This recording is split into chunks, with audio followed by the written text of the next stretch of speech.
In a groundbreaking archaeological discovery, two long-hidden medieval cities along the ancient Silk Road trade routes in the mountains of Uzbekistan have been revealed using advanced drone-based Lidar technology.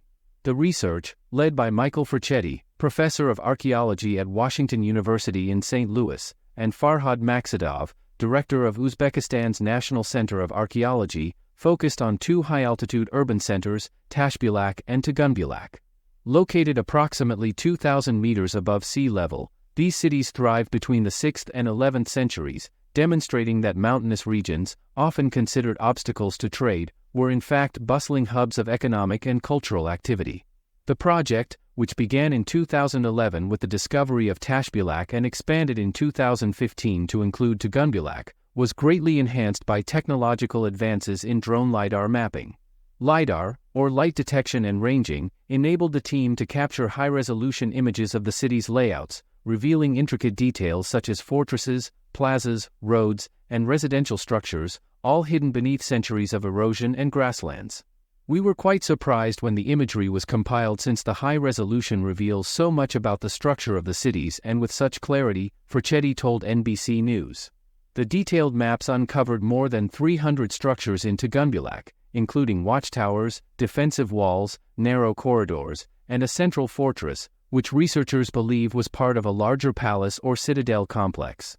The smaller city of Tashbilak covered 12 hectares and featured terrace platforms and defensive structures. Tugunbulak, the larger of the two, spanned 120 hectares, making it one of the largest medieval cities in the region. According to Maksadov, the people of Tugunbulak were nomadic pastoralists who had developed a distinct political and economic culture, differing significantly from the sedentary lowland populations. These would have been important urban hubs in Central Asia, especially as you moved out of lowland oases and into more challenging high-altitude settings, Frchetti said. Contrary to previous beliefs, the mountainous terrain did not serve as a barrier to trade but was instead a critical part of the Silk Road's network. The mountains were home to major centers for interaction. Animals, ores, and other precious resources likely drove their prosperity. Frchetti's team used LiDAR technology to create some of the highest resolution images of archaeological sites ever published, providing unprecedented views of the city's architecture and organization. These high-altitude cities acted as nodes in a network that moved power and trade through Asia and Europe, Frchetti explained to Nature. The discoveries challenge earlier assumptions that major trade routes avoided mountainous areas.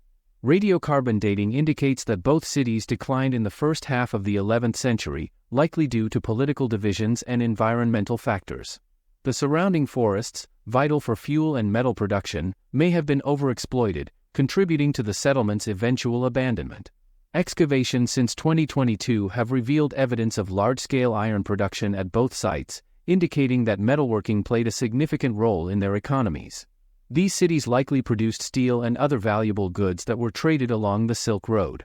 Though excavation work continues, Frchetti and his team believe that Tugunbulak and Tashbilak were more than just remote outposts or rest stops. The researchers hope to expand their work to uncover other high-altitude settlements along the Silk Road, potentially reshaping the map of urban development in medieval Asia.